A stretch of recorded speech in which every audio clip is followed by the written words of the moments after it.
I'm going to talk about hearts on fire.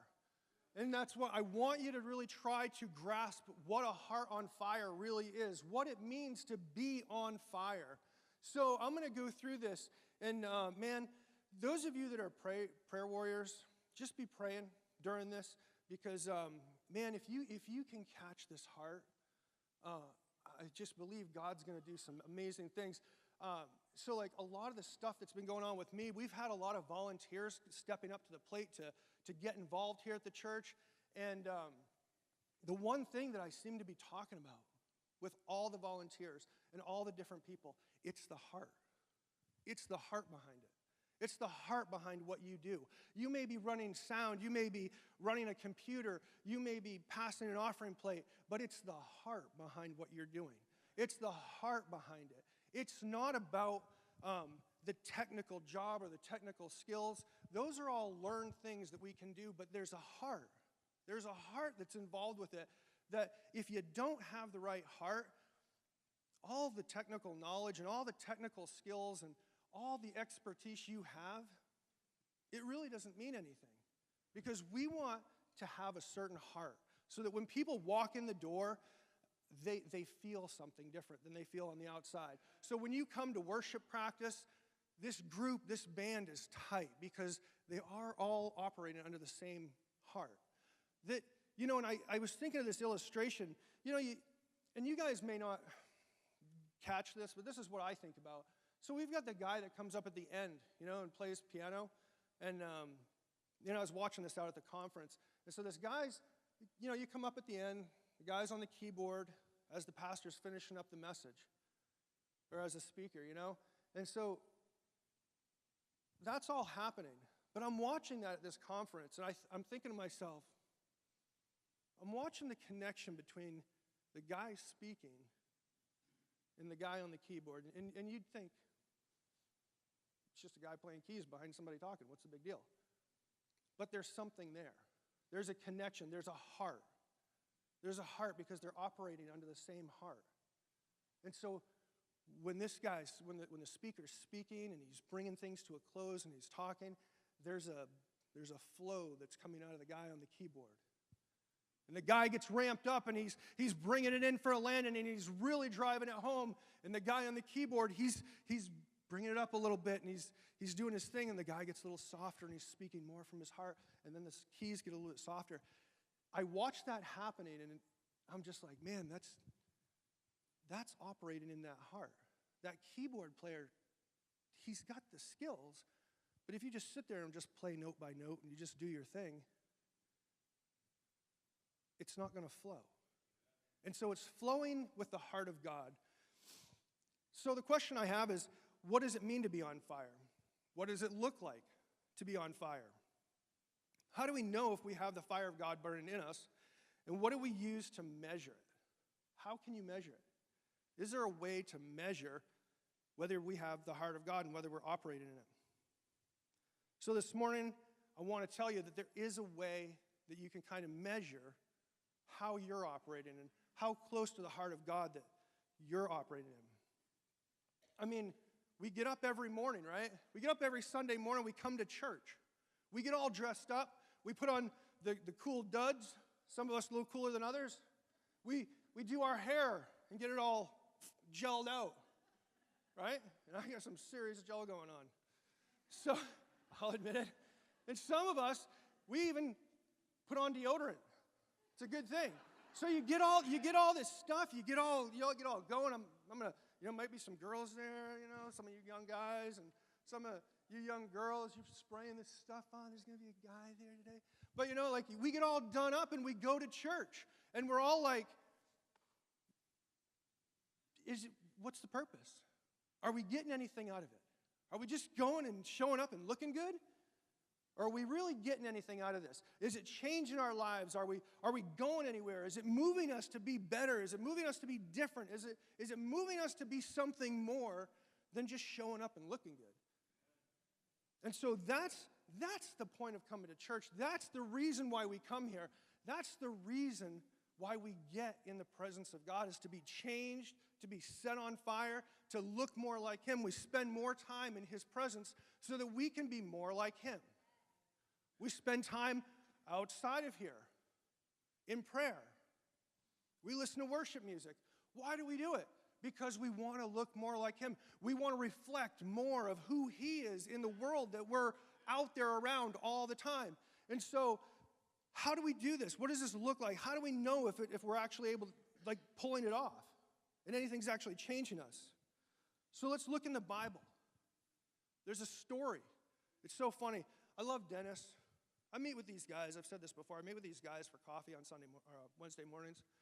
And it's funny because at the end of the conference this week, the last night of the conference, Wednesday night, they have this huge mountain out behind the church. And it's called Prayer Mountain. So they have a 24/7 prayer pavilion, and then they have this prayer mountain. I mean, you just can't get any cooler than this. So, like, we're praying right now that God removes the houses on top of this hill, and we'll have our own prayer mountain.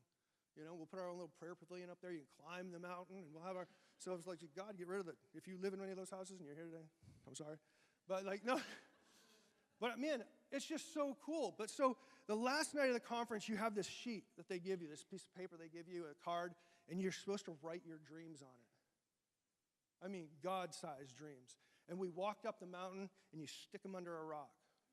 Now, they go and they gather them all up, and then they're prayer warriors of their church. They gather them all up, and they put them all together. And all the hundreds, thousands of pastors that were at this conference from all over the world, they gather up all these cards. And so now those cards are into the prayer pavilion, and the prayer warriors that are 24/7 praying over your dreams. And that's so cool. It's so cool that stuff's happening. And so Dennis and I were at home. We went back to our place that night after the conference, and we sat up until 2 o'clock in the morning talking. And he was sharing with me a couple of things that he put on his card, and I was like, oh my gosh, that's really cool. So I go and get my phone because I took a picture of my card before I laid it down because I wanted to remember the stuff. I wanted a picture of what I put on my card. So like when I go back a year from now, I can be, this is what God's done. I wanted to see it. I wanted to be able to prove that I wrote this down because I have dreams and I have vision alongside of Pastor Chad for this church. And we wrote things down, and Dennis wrote things down. And Dennis and I are talking about it, and he wrote something, and I'm like, dude, check this out. I go get my phone and take the picture of my prayer card. I'm like, dude, you and I wrote the exact same thing. It had to do with numbers, finances, and we wrote the exact same thing. I'm like, that is so cool. And so this morning, he's talking about the story of the Good Samaritan and who's your neighbor, and that's the story we're moving in this morning. So I said all that to get to the point. That it's just really cool. And so, you know, I'm talking about the heart of God and being and operating in that heart of God. And when God's moving, the Spirit of God is moving, you know, people start operating in the same direction, in the same vein. It's like the guy on the keyboard and the pastor, and it all flows and it all works. And he comes up and speaks and shares something, and it has to do with exactly what I'm talking about today. That's God. That's God. So Luke 10, 25 through 37. Now, I'm going to share out of the Message, okay? So don't throw anything at me. It says, just then a religious scholar stood up with a question to test Jesus. Teacher, what do I need to do to get eternal life? Then Jesus answered, what's written in God's law? How do you interpret it? The religious leader answers him and says, that you love the Lord your God with all of your passion, prayer, muscle, and intelligence, and that you love your neighbor as well as you do yourself. See, the Bible tells us we're supposed to love God with everything we have. Our heart. What moves you? What motivates you? What moves you deep inside? Our passion. Whatever cranks you up, that's the passion that God's looking for. Our mind. God gave us brains. He gave us creativity. It's so cool. Like my son, Jacob, he's out there. I just have to brag on my kids. Pastor Chad does it, so it's just, I think it's an anointing that flows from here. So he's literally out there for his first year. He's not even done his first year of school, but like most of you know that he dances. He danced here at Christmas time, and they've got him, they've asked him to choreograph 3 different dances for their fine arts program, which is their Assemblies of God competitions that they do nationwide. And so it's really funny. All the students are like, no, I want Jacob, I want Jacob. So, it's just really cool. See, God gave us the brains. He gave us a creativity inside each and every one of us. There are guys that can sit up there on that soundboard and understand it and run it. There are guys that can sit on that computer and make all this work. He gave you a mind. He gave you creativity. He gave you brains to be used for His glory. There's so much that's in the house. And so let's go to Jensen Franklin. So I'm all over the place. So let's go to Jensen Franklin on Monday night. Tells a story of a guy who's a diamond miner, and he just plowed his field for years, and this is just the piece of it. He's talking about the plowing the field for years and never could get any diamonds, and so he took off and sold his farm for like nothing and left and went somewhere else and never really hit it big, never really found any diamonds. But then the guy who ended up buying his field, the guy ends up having these mounds and mounds and mounds of these black rocks that just kept getting in the way, and he's plowing his field. And so he found this one that looked kind of cool, and he put it up on his mantle. Some guy comes in one day. This is a really short version. But this guy comes in one day. He's like, oh, my gosh, where'd you get that? He's like, dude, my whole field's full of them. Full of them. He's like, I got piles and piles and piles of these things. It turns out that to this day, it's one of the richest diamond mines in the world. Like, what is it? Queen Elizabeth gets her diamonds from that same place today. And so he had all these black diamonds in the rough. And so the guy didn't even know what he had. So what's the translation there? There's a lot of diamonds sitting in here. There's a lot of diamonds sitting in here.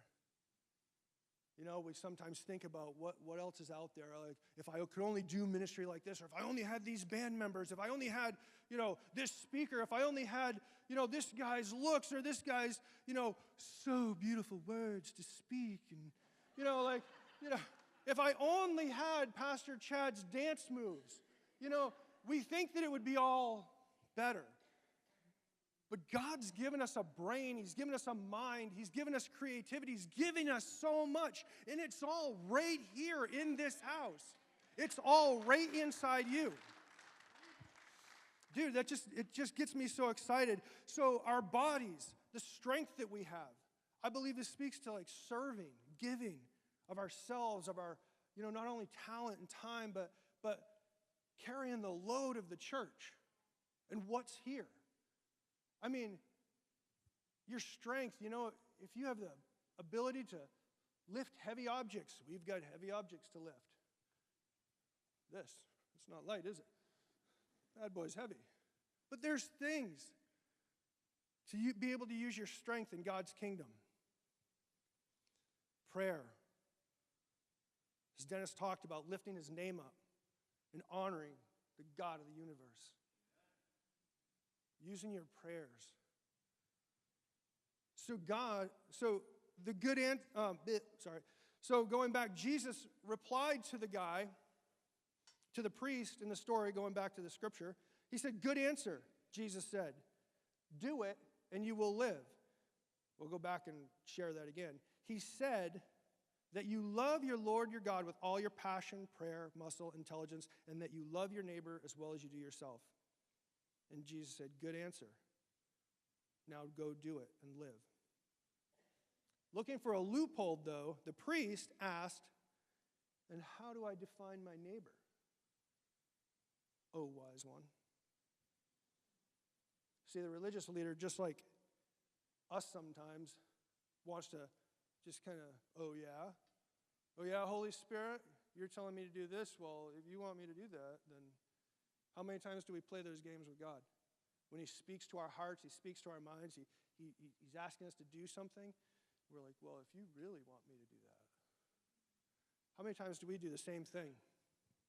But then Jesus answered by telling a story. There was once a man traveling from Jerusalem to Jericho. On the way, he was attacked by robbers. They took his clothes They beat him up and went off, leaving him half dead. Luckily, there was a priest coming. He sees a priest coming. Everything's going to be A-okay. This is going to be good. Oh, thank you, Lord, sending somebody my way, a good God-fearing man. So he thinks he's all set. So we'll just call this guy coming down the road, we'll call him a good Pentecostal preacher. All right? He's a good man, just for the sake of today's story. But when he saw him, he angled across the road to the other side. How many times have we been just like the priest in this story? How many times have we just walked by or driven by someone? But in the story, there's another guy coming. We continue on with the story. There's another dude coming down the road. He sees somebody else. He's like, surely this guy is going to stop. Then a Levite, another religious man, showed up. He also avoided the injured man. What's going on? These two great Christian guys, these great religious men, these great religious scholars, they're walking down the road, but yet they see someone in need and in pain, and like, I ain't going there. I ain't doing it. It's not my day. It's not my time. It's the wrong, I got to get somewhere. And that's what we do a lot.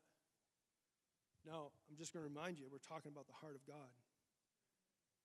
We're talking about having a heart on fire for the things of God, being set on fire in our own lives. See, right about now, this is when everybody in here, including myself, especially as I'm writing this down, we start to think of all the missed opportunities, all the people we should have taken a moment for, all the times we should have stopped, but we were too busy. All the times the Holy Spirit spoke to us, but yet we didn't do anything. Maybe some of us in here, it happened this morning. It can be really easy for me on a Sunday morning. Somebody comes up like, oh, Pastor Aaron, and they start sharing something with me. Oh, I've got to worry about the sound over here. I got to get the lights. I got to do this. I got to make sure everything's on time. I got to make sure everybody's doing their job. That would be doing the same thing. That would be moving to the other side of the road and ignoring the situation when somebody has a need. It's very easy. See, we look at this story, we look at this whole thing, and we only relate it to the guy walking down the road. Oh, not going there. But we need to understand it's so much more than that. It applies to our life every single day in so many ways. But Jesus continues on with the story. Now a Samaritan, traveling the same road, came upon him. When he saw the man's condition, his heart went out to him. His heart went out to the man that was beat up and left for dead. Again, I'm going to ask you, what moves you today? What moves your heart? What are your passions? What drives you? What cranks you up?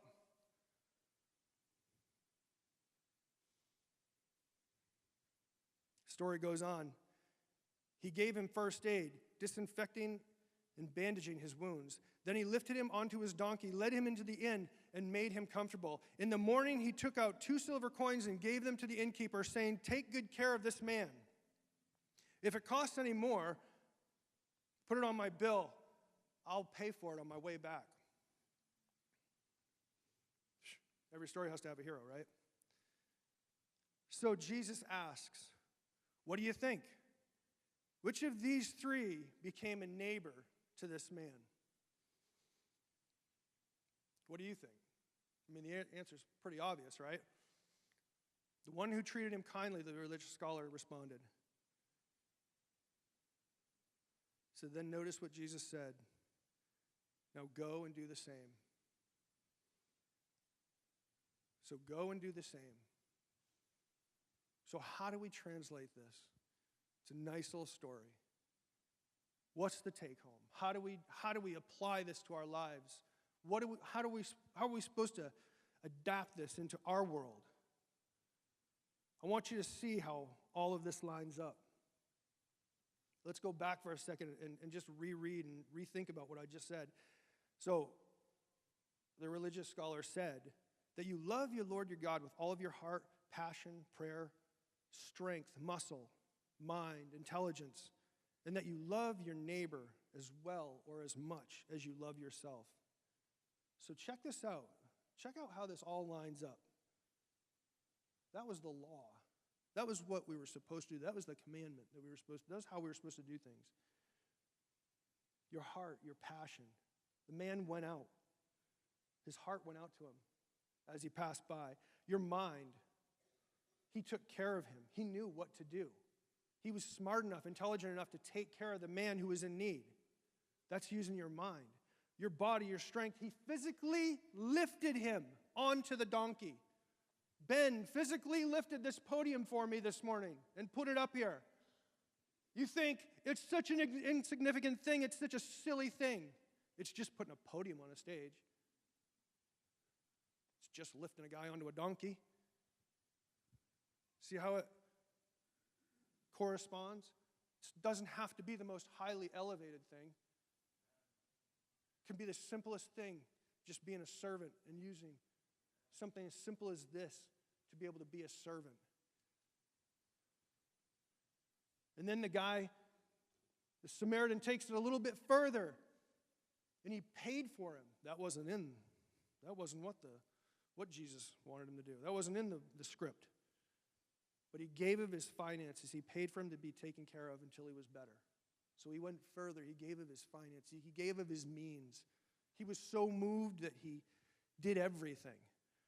He gave of his finances, his heart. It went out to him. He lifted him physically onto the donkey. He did everything. He did whatever it took. So now let's look at it again. Now a Samaritan traveling that same road came upon him. When he saw the man's condition, his heart went out to him.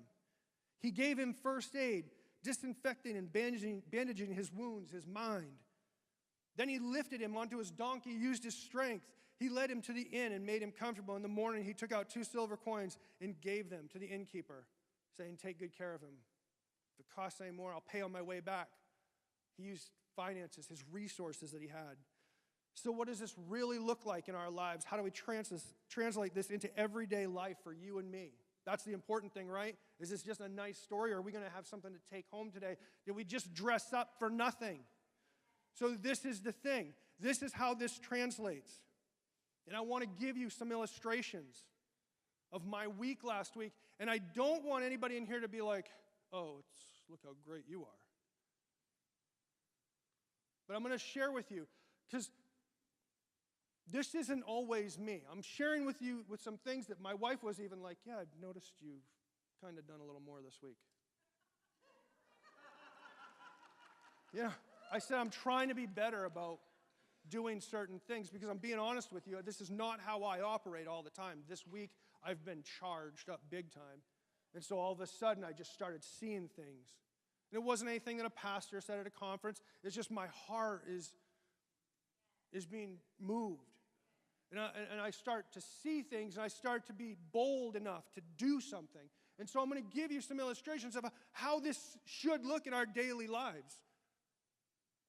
Because it needs to translate into our lives somehow. So, I won't share all this story, but it's in case my wife's getting nervous. So we go to Cracker Barrel. We're driving, going to Flagstaff, and we get a phone call. "Change of plans. Just saw a Cracker Barrel sign." I'm like, "Oh, that must have been so-and-so's idea." My wife's like, "We're not going to Cracker Barrel, are we?" "Yeah, we are." She's like, "No, can we go someplace else?" "We're going as a group, honey. 22 of us." She's like, "No." I'm like, "Yeah, we're going to Cracker Barrel." Not our favorite choice. Not our number one choice. So we go there, right? And had the most horrible experience you could possibly imagine. No, it's true. It's really one of the most horrible, restaurant experiences I've ever had. So the waiter, nice enough guy, comes up, takes our order,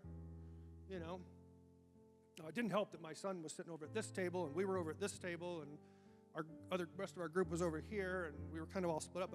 But for the most part, the guy comes up and he takes our order. Cool, whatever. Super nice guy, doing his job.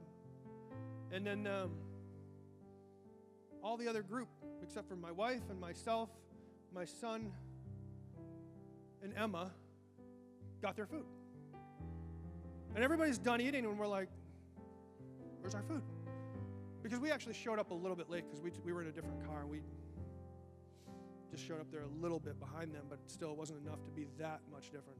And so my wife asks, is our food coming out? And so he's like, let me go check on it. So he goes back, and a few minutes later he comes back, and he's like, I am so sorry.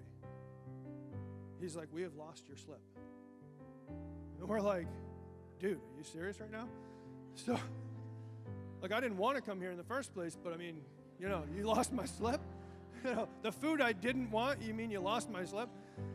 So, all I got was bacon and sausage. Me, myself, how do you mess that up? So, everybody's like, you shouldn't have to pay for that. You shouldn't, it's all the talk starts going on, and everybody does that. And that's totally, it's legit. That's how we operate. That's the first thing you get on your mind is like, you better not have to pay for that. They better not charge you, and so all that stuff goes on. It's like, so I'm sitting there, and the guy is like, I am so sorry. He's like, can you just give me your order again? And so he takes the order, he goes back out, comes back a little while later. My daughter never got hers again, so she never ate until we got to somewhere. I don't know where it was, but we ended up pulling, it was Chick-fil-A. We ended up going to Chick-fil-A. Thank you, Jesus. So we had to make a gas stop, and so we were able to stop and get her something to eat later on. But I'm sitting there, and I'm listening to everything everybody's talking about around me, and they're like, you get some pretty stern beliefs on the action that should have been taken for this whole thing. And so I get up, and the guy comes out of the kitchen, and I had gone around the restaurant, and there was a place where there was no people, and it was just kind of like there was nobody over there. It was just kind of a private place. And I said, hey, buddy, can I talk to you for a minute? He's like, yeah, sure. So we walk around the corner, and I said, hey, man, look, not having a good day, huh? He's like, dude, I don't know what happened. He's like, I'm so sorry. I said, listen, I just want you to know I'm not upset. I don't care. It's not a big deal. I said, are you a Christian? He's like, no, I'm not. Why? I said, well, I noticed in your book that you take all your orders on, you've got a cross in there, stuck in the plastic. He's like, yeah, somebody gave that to me a while back. I said, well, I am. I said, I want to pray for you that your day gets better. I said, can I do that? He said, yeah, sure, man, that's cool. So I just sat there in the middle of the restaurant, off in this, place not to embarrass him or, and I had to get away from my group because they wanted to hang the guy. No, I'm just kidding. It wasn't that bad. Close, but it wasn't that bad. So I prayed for him. I was like, God, I'm just praying that you just bless this guy today.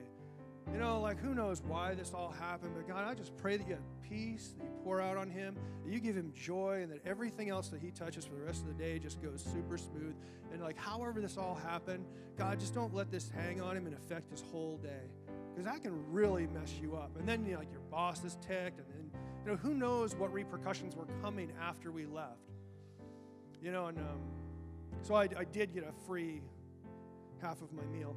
Well, the whole meal was free, but I only got half of it, so whatever. And I still tipped him. And so that's the heart of God. That's having a heart on fire for God, because it's not about you. It's not about a stupid bill. It's being something different in a world that is full of all the other junk. That's having the heart of God. And then we go up to Sedona. We go up to Sedona, and we go into this place, another group, and it's later in the evening, and they're getting ready to close. And we walk in with this group, which was fine. But there's this young kid behind the counter, and super nice young man. You know, he's handling everything really well, answering all the questions. He's really hustling. I mean, the food just comes out, boom, boom, boom. I mean, everybody just got their stuff, and he was doing great. I was like, dude, you're like really busting it. You're really moving it, man. I'm like, you're doing a great job, dude. He's like, oh, thanks, buddy. And so then we go to get an ice cream afterwards. It was a keto-friendly ice cream, by the way. And so were the nachos. The nachos were keto-friendly as well. So I didn't have the cones, so that made it keto-friendly. So so I go to get an ice cream. My wife and I were standing there. There's nobody there, and then all of a sudden this kid comes running over. The same kid, and he goes, "I'm like, dude, you're doing everything, aren't you?" And he's like, "Yeah, man." He's like, "I got it. What do you need?" I'm like, "That's pretty cool." So he's getting the ice creams, and I was like, "So, are you a student? Are you in high school? Are you in college? What's the deal?" So he tells me, "Yeah, no, I go to college. I'm going for finances, and da-da-da-da. I'm going to such and such a school." And I was like, "Oh, that's cool. How's it going, man?" So I'm just, talking with him. And so, just had a little conversation with a guy, and I was like, "Dude, you're doing a great job." I was like, "You're really working hard, man. It's definitely noticeable, So I'm just encouraging him.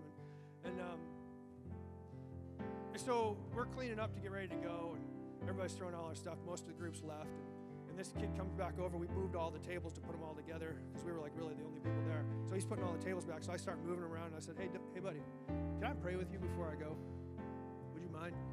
He's like, "No, I guess that's okay." So I just put my hand on his shoulder. I said, "Hey, God just bless this young man. He's working hard. I just pray, God, that everything he touches turns to gold." And I just prayed over this kid that everything he does in school and everywhere he goes and everything he does, that God would just bless him. And that's the heart of God. He wasn't beaten up, bloody, half dead on the side of the road, but he was a young kid that didn't know Jesus. There was a need. So I prayed for him. That's the heart of God. So then we go to the hot tub story. This is good. It's the heart of God can move in a hot tub, boys and girls. So we go to Sedona, and we get there really late, and my kids are like, "Do you think they have a hot tub here?" I'm like, "I don't think so, man. It's 30 degrees. I ain't going no hot tub." So they're like, "Come on, let's go." And like they said, so the place where we stayed had multiple hot tubs around the property. Super cool. I mean, it was dark. You couldn't see anything, but there was one that was like kind of secluded, more private. And so my kids were like, "Hey, let's go there. We got a couple hours. Let's go before it closes, or an hour and a half or something." So we're all like, running in shorts and t-shirt and a towel out to the car because you literally had to drive to this one. It was kind of so remote. And so we drive down to this hot tub, and it was a huge, huge hot tub. Probably bigger than this platform, this lower one.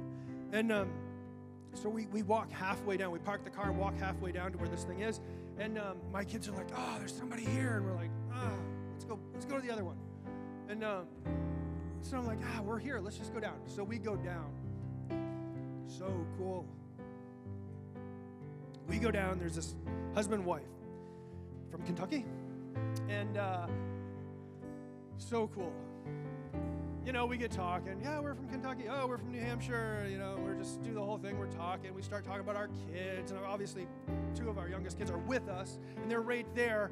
And so we're talking about kids. And then they, we get talking about what we do. And so, like we said, we're out here for a pastor's conference. Oh, you pastors? Yeah, we're pastors of a church, assistant pastors, and stuff. And they're like, "Oh, that's cool. Yeah, we go to church, not all the time, but we go, Like our daughter, she was in youth group. She loved the youth group. She was going to this youth group. She's going all the time. She's dating a guy now, doesn't go anymore. My kids are talking to him. Wicked cool, watching my kids talk to them and just having conversation, it was just really cool. And then they're telling us about their son that went to university and didn't want anything to do with God. And so, nothing spooky, spiritual, nothing weird. We were like, "Yeah, we're going to go back up to our room. Hey, can we pray with you before we go? What are your kids' names?" And so we prayed for their kids. We stood there in this round hot tub, colder than cold, and this steam just rising. Like you could barely even see each other. And we're all standing there, my kids, my wife, and I, my family, and we're praying for them and their kids. And I'm like, this is cool. Literally. It's cold. Can we scooch down and get in the water? No. But, and I'm thinking about this message and putting this thing together for this Sunday. And I'm thinking, man, I'm going to share this, but I got to be honest with you. Sharing this stuff for me is kind of hard because, I get back and I'm excited. I saw Dustin first thing in the morning. I said, guess what happened in the hot tub last night? He was like, I don't know.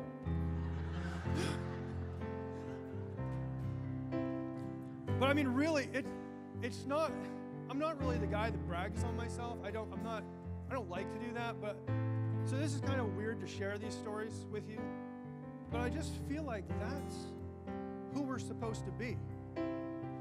That's what the heart of God is supposed to be like in every one of us.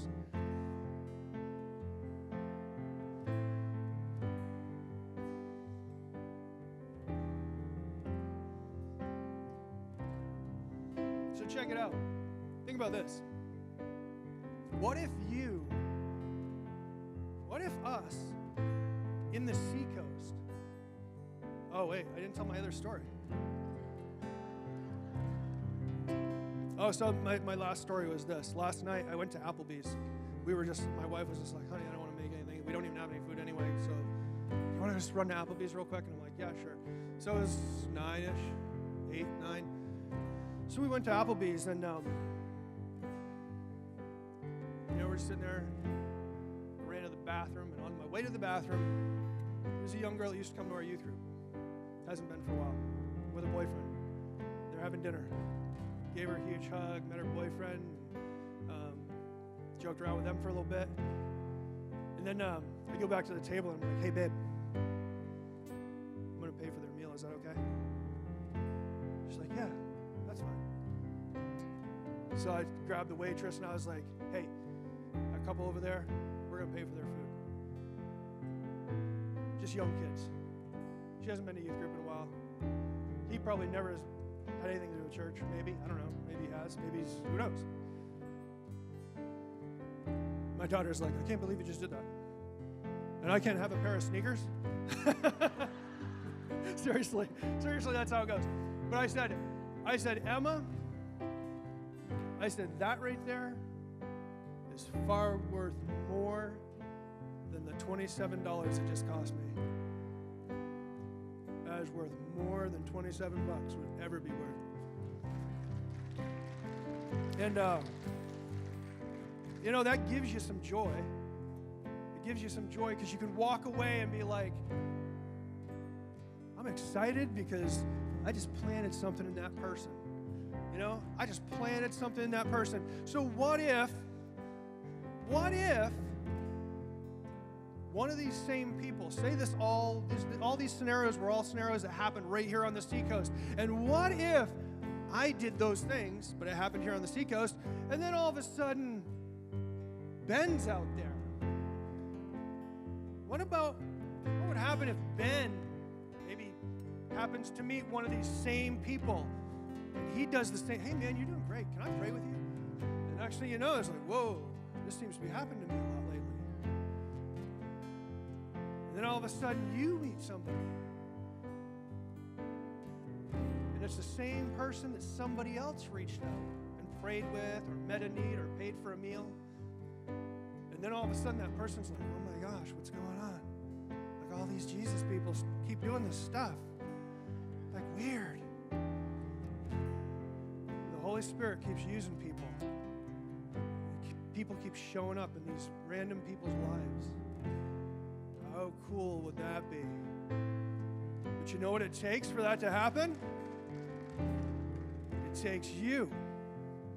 It takes you to be on fire. It takes you to get out of your comfort zone.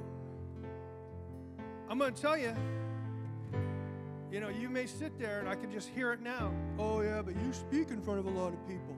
It's easy for you. I hyperventilated in high school and passed out giving an oral presentation in front of my senior class. Are you kidding me? I am the most unlikely person to be in front of people. It's just not funny. I hate crowds. I hate Boston. I don't like to go there. Do I? I don't. I don't like highways that are really busy. It's not me. This is a God thing. This is really a God thing. This is a thing that God's done in me.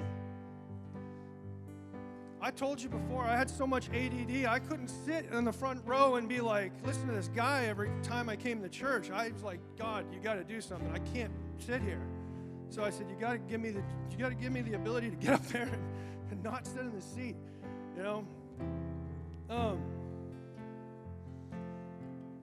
So I'm going to share this. Ezekiel 36, 26 through 27. Read this a while back before I came on staff. We had a whole thing going on at the church. It was a prayer,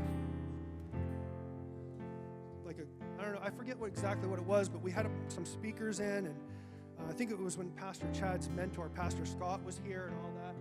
And man, this just mowed me over. Ezekiel 36, 26 through 27, I will give you a new heart and put a new spirit in you. I will remove from you your heart of stone and give you a heart of flesh, and I will put my spirit in you and move you to follow my decrees and keep my commands. I was not doing good in my heart when I read that. The minute I read that, God just melted me. Laying on my couch. I read this, I sat up, I was like, oh my gosh. He's speaking to me right now.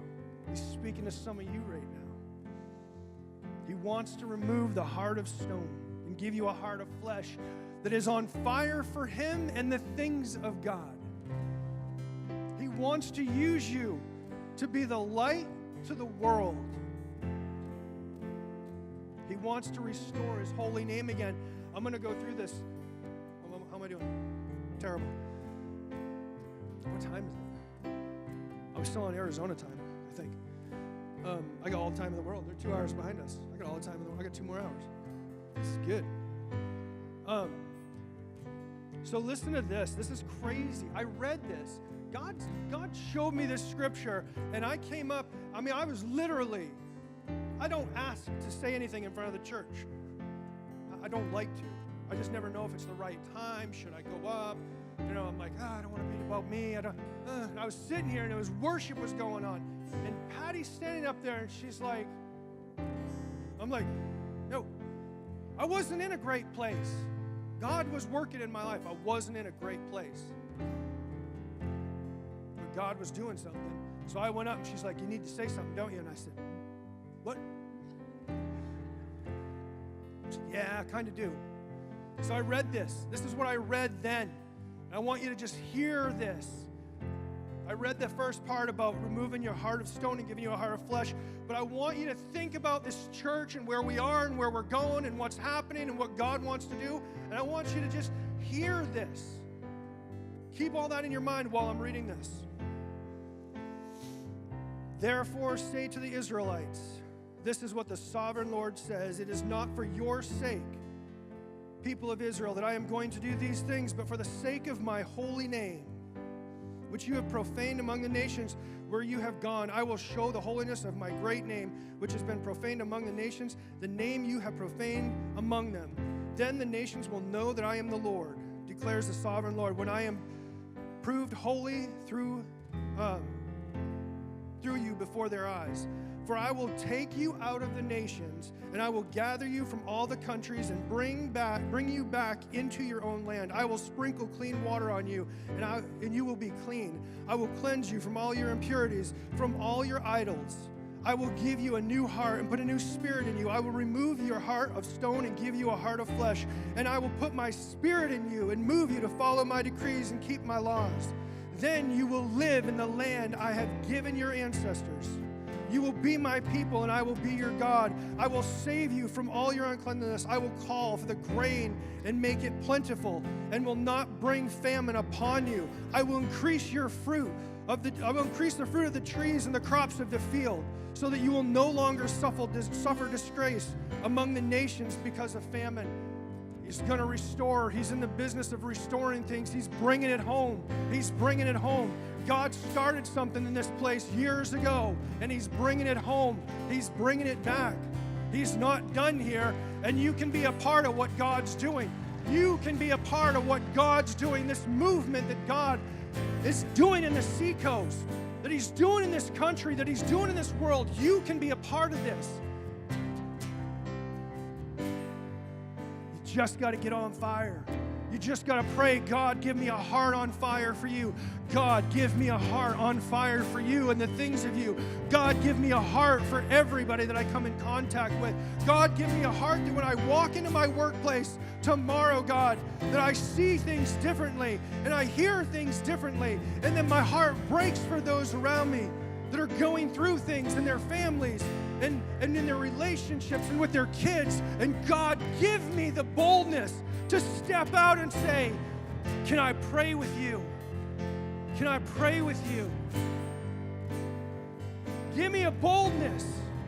Give me a boldness to do your will, God, to be on fire for you, not to worry about the things that I think in my head. Don't let the enemy get in my head and keep me down and hold me back from touching people's lives, because you want me to touch people's lives. You want to use me, God. You want to work through me. So I beg you to let the heart of God get on fire for Him. Let His heart be implanted into you. Let Him take out the heart of stone and give you a heart of flesh on fire for Him today.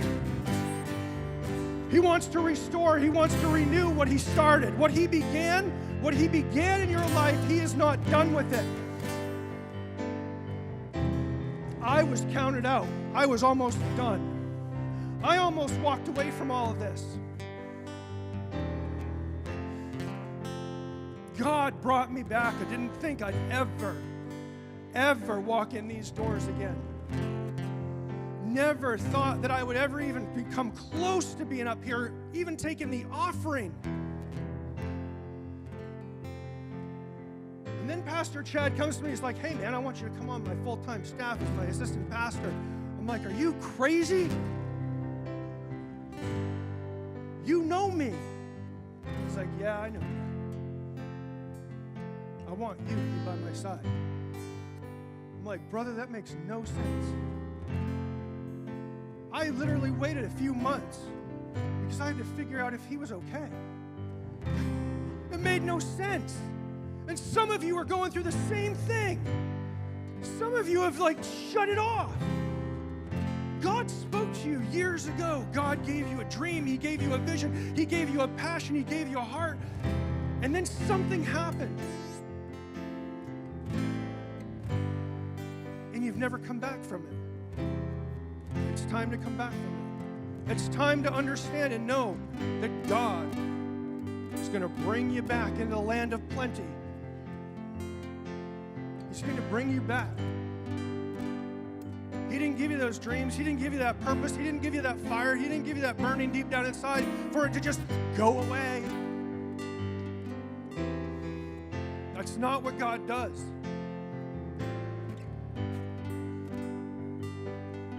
So if you need to be set on fire this morning,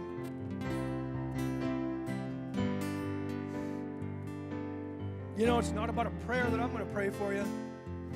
It's not about anything that I'm going to do for you or I can do for you. It's you. And it just starts with you. All you got to do is, God, I want to be on fire. I want to be on fire. I want you to burn in me, God. What you started years ago, I want you to burn in me again. Not like when I first got saved. I want it to be different. I want it to be better. I want it to be more. Don't take me back to the former, but God, even more than what you started in me. Even more than what you did in me before, God. Do it again, but do it even better. Take me to the next level. And it takes you to ask, God, do it in me. Do it in me. So what happens when you get on fire? What happens when you get on fire? Your marriage changes. You got issues in your marriage? Get on fire for God. Your family will change. Your job will change. Your ministry will change. Are you putting a pulpit on a stage? Is that your ministry? working in kids. Well, all I do is put the pulpit on the stage. All I do is work in kids. Oh my gosh, your ministry will change. You'll be on fire. You'll do things that you've never thought possible. You'll create kids that are on fire. This pulpit burst into flames. Super cool. The church will change when you get on fire. Your relationships with your kids. You got kid issues? Get on fire. Get on fire. You got marital, husband, wife problems? Get your eyes off them. Get them on Jesus. Get them on Jesus. Jesus set me on fire. God set him on fire. Literally, if that's what it takes. You will change as a parent. You will change as a spouse. You will change as a boss. You will change as a coworker. You will change as a neighbor. You will be on fire. God changed the seacoast. God changed the seacoast. God, let your fire flow in the seacoast. Let your Holy Spirit flow in the seacoast. Go ahead, Lord, just do it. No. God, use me. Set me on fire to change the seacoast. Set me on fire to change the world. Set me on fire, God, so that no matter where I go, people are getting touched.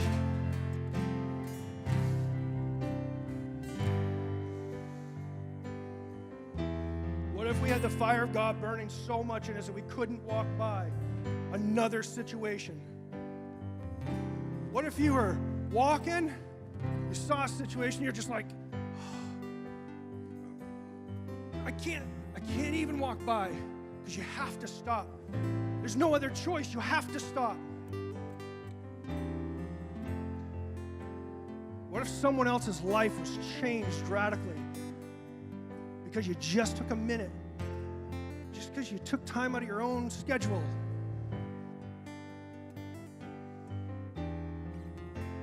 What if it's because you were the one that they saw in kids' church growing up?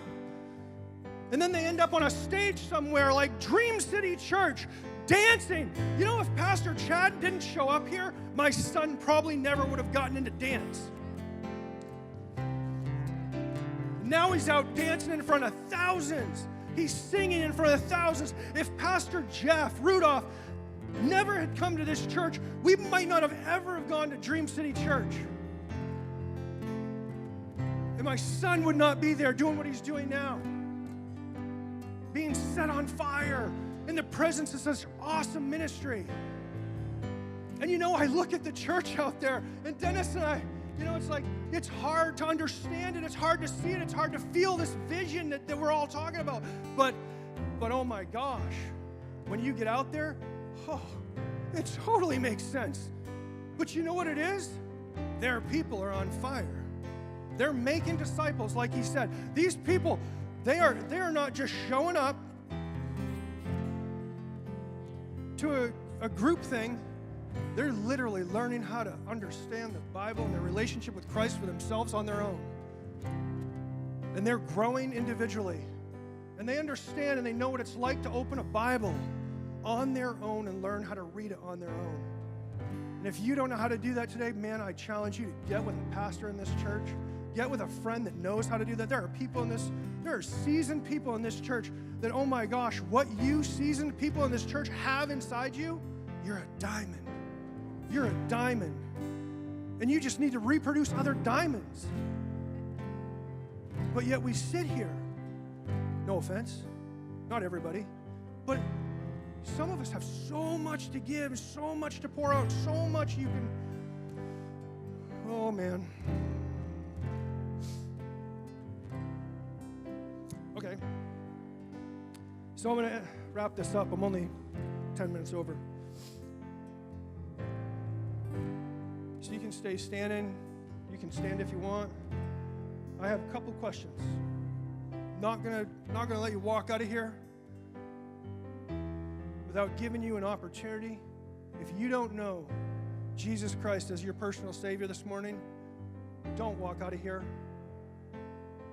without getting in a personal relationship with Christ. It'll change your life. It'll set you on fire. Man, I wish I could put a video up on the screen and show you who I used to be. Dude, I am not the guy I used to be.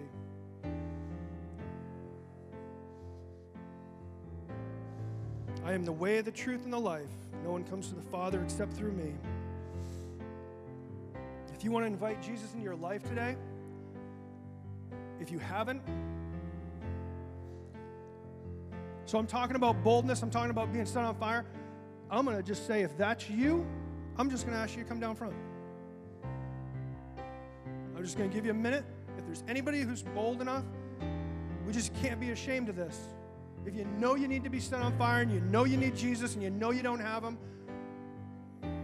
make a bold statement and say, I need Jesus that bad. I need Jesus that bad.